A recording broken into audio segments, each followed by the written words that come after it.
Selamat datang di channel Sinema Singkat.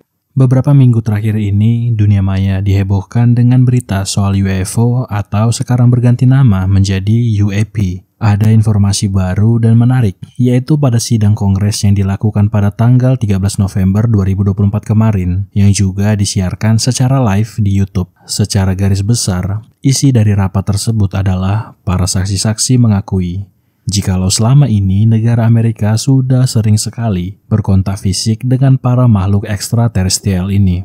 Nah, film kali ini akan mengangkat cerita mengenai alien-alien ini dan juga alasan kenapa mereka sering sekali mengunjungi bumi. Film ini berjudul Proximity yang dirilis pada tahun 2020. Dan langsung saja kita mulai filmnya.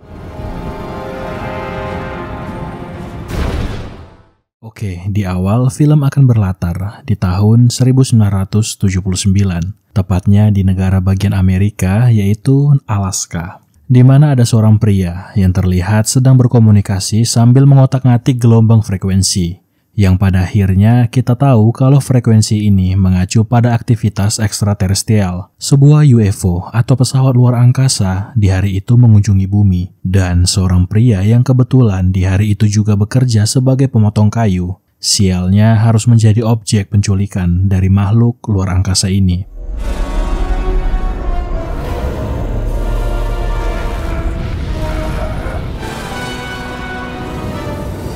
Kemudian kita beralih ke puluhan tahun setelah peristiwa itu. Inilah tokoh utama kita, seorang pria bernama Isaac. Dia ini bekerja di sebuah perusahaan teknologi yang juga berfokus kepada satelit-satelit yang mengorbit mengitari bumi. Ada kegiatan yang sering sekali dia lakukan dengan teman kerjanya yang bernama Beck. Jadi Beck sering mengirim sinyal melalui satelit mereka, dan tugasnya Isaac lah untuk mencari tahu dari mana asal sinyal tersebut. Namun anehnya di hari itu ada sinyal lain, dan itu bukan berasal dari Beck. Lokasi sinyal itu berasal dari negara Kanada. Sementara di hari itu satelit mereka tidak mengorbit di sekitar negara tersebut. Awalnya Isaac tidak terlalu memikirkan sinyal itu. Dia merasa wajar saja kalau satelit menangkap sinyal asing. Akan tetapi di malam harinya, kembali lagi satelit mereka menangkap sinyal aneh. Dan kali ini satelit tidak bisa menangkap dari mana lokasinya dan tidak diketahui dari mana asalnya. Di balik kecerdasannya, sebenarnya Isaac punya trauma masa lalu yang kelam. Seringkali dia mengunjungi psikolog untuk membantunya menghilangkan rasa traumanya. Nah, di hari itu, si psikolog mencoba sebuah cara untuk membantu Isaac. Bagaimana kalau dia membuat sebuah diary dengan cara merekam apa yang ada di hatinya di depan kamera miliknya.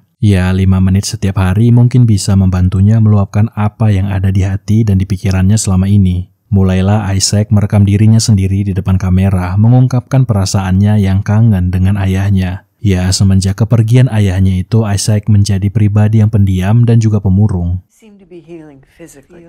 A diary? Kind of clear your mind. Mom, I love you. It's weird not having you around.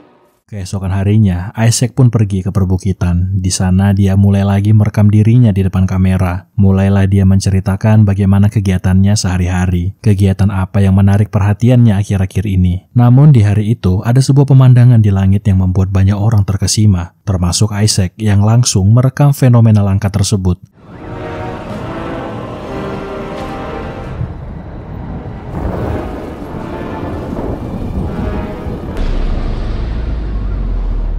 Tidak berselang lama ketika objek berbentuk bola api itu menghantam permukaan bumi. Seketika, bukit tempat Isaac merekam dirinya sudah dipenuhi dengan polisi dan juga agen-agen FBI. Melihat hal itu, Isaac pun berlari untuk menghindari para polisi, karena pastinya dia akan menjadi saksi mata yang nantinya pasti akan diinterogasi oleh para kepolisian. Semakin dalam Isaac memasuki hutan demi menghindari para polisi, dia malah menyaksikan sebuah pemandangan langka yang lebih lagi di luar akal manusia. Ada pesawat luar angkasa berbentuk piringan yang sedang melayang-layang di sekitar pergunungan itu. Ketika Isaac mengarahkan kameranya untuk merekam fenomena itu, seketika objek tadi menghilang begitu saja.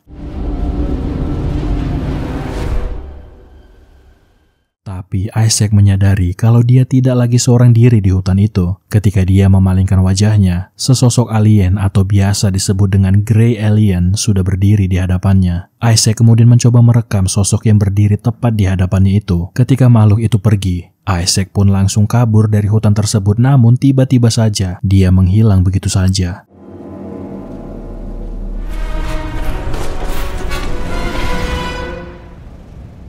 Lalu entah bagaimana dia terbangun dan kini dia berada di puncak gunung tempat sebelumnya dia merekam pesawat luar angkasa itu. Isaac merasakan ada sesuatu yang aneh dengan tangan kanannya. Kemudian rekaman video sebelumnya untungnya masih terekam di kameranya. Isaac sadar kalau dia sudah diculik oleh alien. Sekembalinya dia ke rumah, Isaac masih sangat terganggu dengan tangan kanannya yang terasa sakit. Dia merasa ada yang aneh dengan tangan kanannya ini. Lalu terjadilah keanehan di malam itu. Entah bagaimana TV yang ada di hadapannya bisa menghilang begitu saja. Isaac masih merasa kalau ini cuma halusinasinya saja yang mungkin akibat dari kecapean. Tapi begitu dia menyentuh TV yang menghilang tadi, tangannya seolah-olah berada di dimensi lain. Bahkan kamera yang dia bawa pun bisa menghilang ketika dia memfokuskan pandangannya.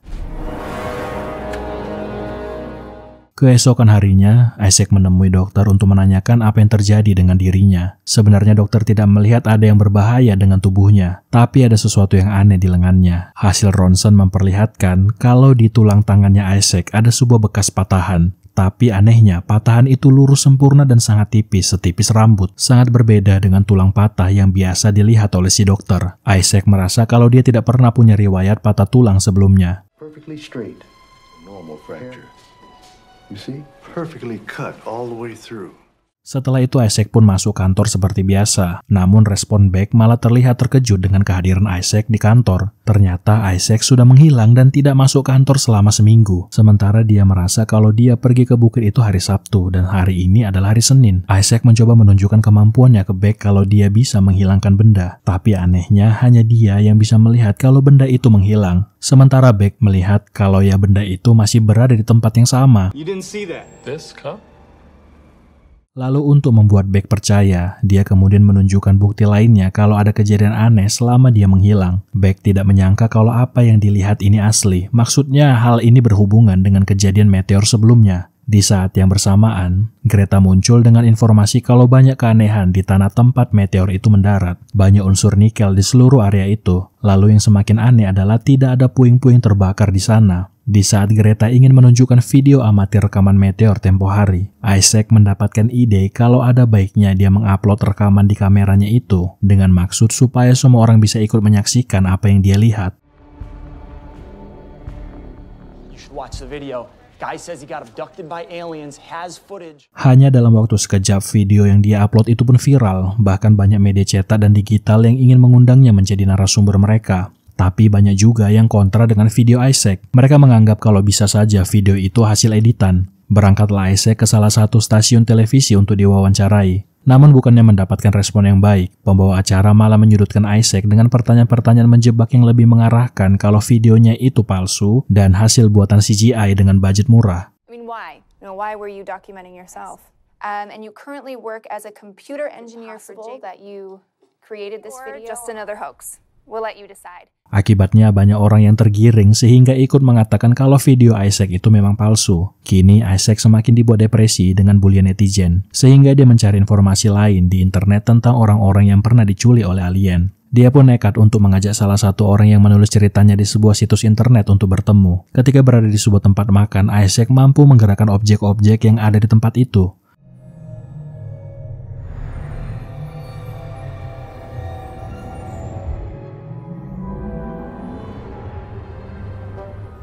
Tapi tetap saja orang lain tidak bisa melihat apa yang dia lihat. Sampai seseorang wanita bernama Sarah pun muncul. Dia mengaku kalau pernah diculik oleh alien sama seperti Isaac. Untuk membuktikan kalau Isaac pernah berkontak langsung dengan alien, dia kembali menunjukkan video rekamannya. Lalu ia juga menunjukkan hasil penelitiannya beberapa hari ini kalau dalam seni lukisan-lukisan zaman dulu. Para pelukis zaman dahulu kala ingin menunjukkan kalau bisa jadi makhluk luar angkasa ini sudah mencoba untuk berkomunikasi dengan manusia-manusia pada masa itu. Astronauts photographed this black object right above Earth. Buzz Aldrin said in secret that they observed this object out the window. In 1999, Nikola Tesla built this giant radio tower in his home, and he was convinced they were alien communications. Sarah juga pernah membaca sebuah berita ataupun jurnal kalau pada tahun 1979 ada seorang pria yang juga diculik alien. Tapi dia harus lebih mencari lebih detail tentang informasi ini, sehingga mereka bertukar nomor telepon untuk mengupdate informasi baru tentang orang-orang yang pernah diculik oleh alien, yang mungkin bisa membantu mereka tentang apa yang sebenarnya terjadi dengan diri mereka. Sementara itu, di tempat lain, seorang pria bernama Carl menemukan sinyal frekuensi yang membuatnya sumringah. Dialah orang yang dimaksudkan Sarah. Sarah menginformasikan ke Isaac kalau dulu Carl dan 3 orang temannya ditarik pesawat luar angkasa. Tapi berita tentang penculikan ini tidak ada di media digital. Sarah mengetahui hal ini dari beberapa artikel media cetak. Mendengar itu, Isaac pun takut kalau apa yang terjadi dengan dirinya ini akan dilupakan orang begitu saja. Orang-orang akan menganggap dia sebagai penipu dan video rekamannya itu hasil editan belaka. Sehingga dia menduplikasikan videonya kemudian mengirimkan ke alamat-alamat yang membahas tentang apa saja mengenai alien dan kehidupan di luar angkasa.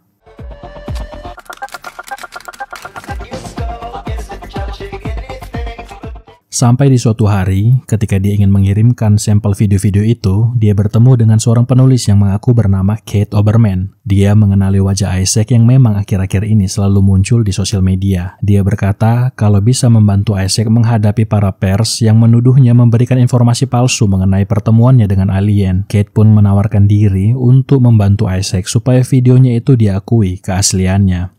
Different 3D programs that we learned back then to make the alien look real. Something like that with a cheap laptop. Whoever looks like amateurish animation. I don't even know why this is still a question. Isaac yang memang butuh keadilan terhadap dirinya yang dibilang sebagai pembuat video palsu memutuskan datang ke kantor Kate. Hi. I'm looking for Keith Oberman. Oberman, Mr. Cypress, right this way. Isaac, good to see you. Kemudian Kate menyiapkan sebuah alat untuk membantu Isaac, yaitu alat pendeteksi kebohongan, supaya validlah kalau informasi tentang videonya itu asli. Pertanyaan yang ditanyakan Kate terbilang sederhana, mulai dari siapa namanya, apakah dia pernah kabur dari rumah, sampai ke pertanyaan, apakah dia ingat di mana dirinya pada hari Rabu tanggal 6 dan hari Kamis tanggal 7, hari di mana dia hilang. Sampai Kate bertanya apakah dia memang benar-benar bertemu dengan sosok alien di hari itu. Ketika Isaac menjawab iya, Kate malah meninggalkan ruangan itu. Kemudian, tiba-tiba 2 orang pria berpakaian serba hitam pun muncul, lalu berniat untuk menangkap Isaac.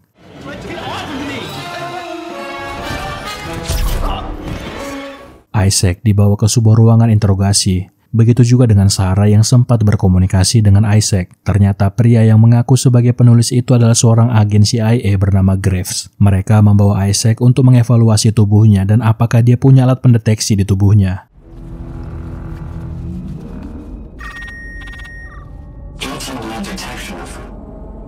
Anything?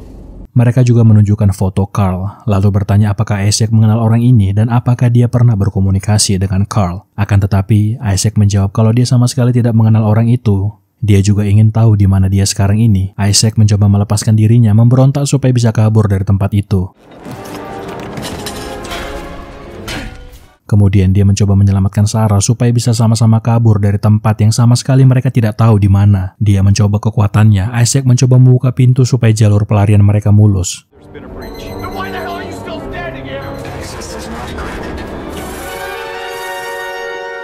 Ternyata mereka sudah berada di sebuah negara yang bernama Costa Rica. Mereka berlari melewati hutan-hutan sampai ke sebuah kota. Isaac kemudian mencoba mencari tahu mereka ini sebenarnya di mana dan bagaimana supaya mereka bisa keluar dari negara ini. Dia bertanya ke seorang wanita penjaga toko yang mengarahkan mereka ke sebuah tempat. Nanti di tempat itu mereka bisa menemui pria bernama Z yang mungkin bisa membantu mereka kembali ke tempat asal mereka. Sementara itu agen Graves mulai membuat selembaran berwajahkan Isaac dan juga Sarah. Kembali ke Isaac dan Sarah, mereka berhasil menemukan Z yang untungnya punya jaringan internet. Mereka meminta tolong mencari tahu informasi tentang Carl, karena mereka butuh bantuan Carl supaya bisa lari dari kejaran agen Graves. Tapi belum sempat mengetikkan nama Carl, para anak buah agen Graves sudah datang di tempat itu, sehingga mereka segera pergi dari tempat itu ke tempat tinggal Z di tengah hutan.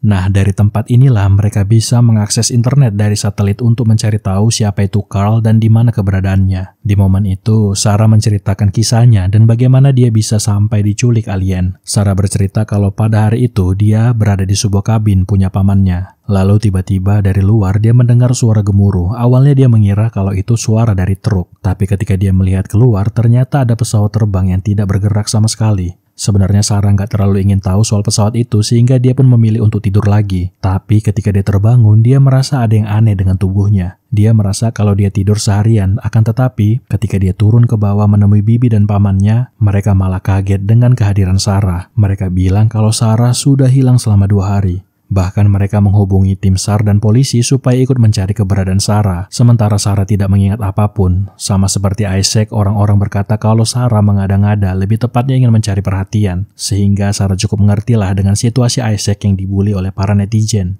Sementara itu Z tidak mendapatkan informasi apapun tentang Carl. Dia seperti orang yang menghilang dari muka bumi. Hanya ada informasi tentang Isaac yang ditemukan Z soal dirinya yang pernah diculik oleh alien. Merasa kalau mereka tidak punya informasi yang cukup tentang Carl, Isaac punya cara lain untuk mencari di mana keberadaan Carl, yaitu dengan cara men-tracking lokasi sinyal yang sempat ditangkap oleh satelit kantornya. Nah, sinyal ini mungkin bisa menjadi tempat di mana Carl berada. Dengan cara itu, mereka berhasil berkomunikasi dengan Carl melalui telepon satelit. 60 miles from the nearest town, British Columbia, Canada. Awalnya, Carl menolak panggilan mereka, tapi Isaac meretas kamera milik Carl supaya bisa berkomunikasi dengannya. Isaac menjelaskan kalau dia pernah diculik oleh alien, dan sekarang ini dia perlu bantuan Carl. Sebelumnya dia pernah menangkap sinyal yang berasal dari Kanada, dan setelah itu dia diculik oleh alien. Sinyal dari Kanada ini berasal dari Carl. Mendengar itu, Carl pun penasaran dengan sinyal apa yang dimasukkan oleh Isaac, sehingga Isaac mengirimkan sinyal itu ke Carl. Ketika menerima sinyal dari Isaac, Carl kemudian menyuruh mereka supaya segera bersembunyi, karena dengan cara itu mereka bisa terhindar dari kejaran para agen. That's in 5 days. Talk to no one to stay off the grid. Tapi menurut Isaac, mereka harus menemukan Carl, karena bersembunyi saja tidak menyelesaikan masalah mereka. Sehingga tidak ada pilihan lain selain melacak di mana keberadaan Carl dan pergi ke tempat tinggalnya untuk mencari kebenaran apa maksud dari semua ini, sekaligus perlindungan dari Carl. Berangkatlah mereka melewati pulau dan lembah demi menemukan sosok Carl. Yang tidak mereka tahu adalah agen Graves mengetahui kalau mereka berangkat ke Kanada, lalu memerintahkan para anak buahnya supaya mereka segera pergi ke Kanada.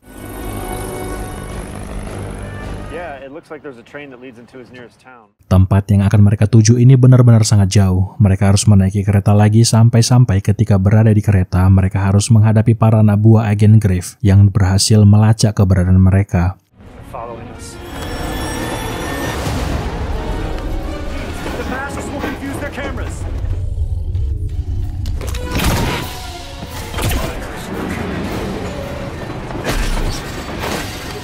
Sesampainya di stasiun, mereka harus diantar lagi memasuki hutan belantara sampai di sebuah rumah kayu yang berada di tengah hutan.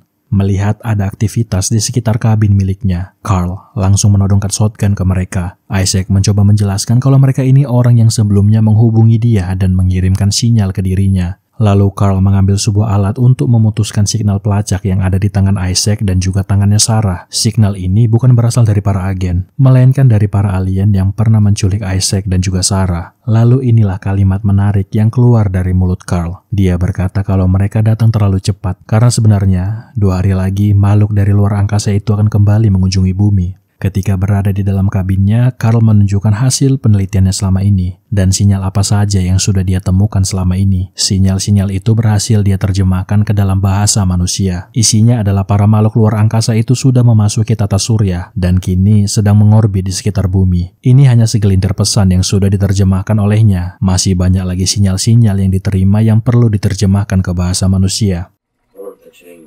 There's more that I'm You working. can talk to aliens, man. Isaac penasaran dengan bagaimana proses Carl diculik oleh para alien. Carl kemudian menceritakan kalau peristiwa itu terjadi di hutan Alaska pada hari Kamis tahun 1979. Di saat matahari mulai terbenam, Carl menyaksikan ada cahaya biru terang turun. Awalnya, dia mencoba kabur dari peristiwa itu. Dia berlari memasuki hutan, lalu cahaya itu berhasil menangkap dirinya. Seketika, tubuhnya menjadi kaku, tidak bisa bergerak. Itulah hal terakhir yang dia ingat dari peristiwa kelam itu. Sementara itu di tempat lain, agen Grave menyiapkan strategi penangkapan. Dia mengarahkan seluruh anak buahnya untuk menggerebek kabin tempat Carl dan Isaac bersembunyi. Karena kalau sampai mereka berhasil lolos, bisa menyebabkan kekacauan. Pihak pemerintah ingin merahasiakan keberadaan para makhluk luar angkasa ini dari halayak umum. Di momen-momen seperti inilah kedekatan antara Isaac dan juga Sarah terjalin. Semakin lama mereka semakin akrab dan seringkali mereka curhat tentang keadaan mereka saat ini.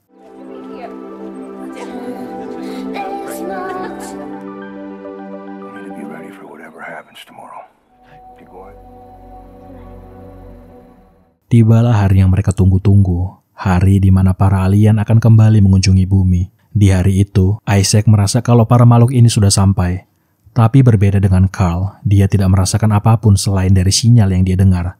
Sehingga Isaac memutuskan untuk pergi memasuki hutan mengikuti instingnya yang berkata kalau para makhluk-makhluk ini sudah sampai di bumi. What do you want? Dan benar mereka sudah sampai. Kini mereka berhadapan langsung bahkan berkomunikasi langsung dengan makhluk yang di luar nalar manusia ini. Dengan alat ciptaan Carl, mereka bisa berkomunikasi dengan makhluk yang dinamakan alien ini. Makhluk ini menjelaskan kalau mereka sudah berhasil menaklukkan ilmu sains, kedokteran, teknologi, dan juga dunia fisika. Tapi tujuan mereka adalah untuk mencari sesuatu yang lebih besar yang di luar pemahaman mereka, yaitu asal-usul alam semesta. Dan kenapa objek mereka adalah manusia? Karena para manusia yang ada di bumi punya suatu aura yang tidak dimiliki oleh para alien. Isaac tidak mengerti aura apa yang mereka maksudkan ini, sampai si alien mengarahkan tangannya ke kepala Isaac dan menanyakan sebenarnya siapa sosok ini.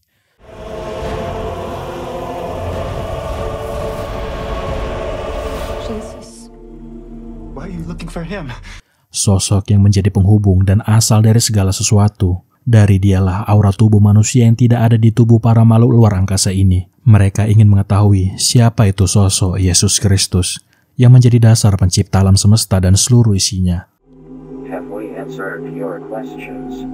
Sarah bertanya kenapa setelah mereka dicuri lengan mereka terasa aneh dan sakit. Ternyata para alien memasukkan alat pelacak di lengan Isaac dan juga Sarah. Dengan teknologi yang sangat maju, mereka bisa membelah tangan manusia dengan sempurna dan tanpa mengeluarkan darah sedikit pun. Relax.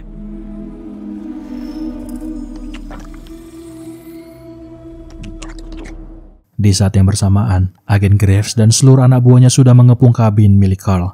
Carl pun keluar sambil mengarahkan shotgun ke agen Graves dan para anak buahnya, sambil berkata kalau dia tidak tahu apapun tentang ayahnya, karena sebenarnya ayahnya adalah teman dari Carl yang juga ikut menghilang di tahun 1979.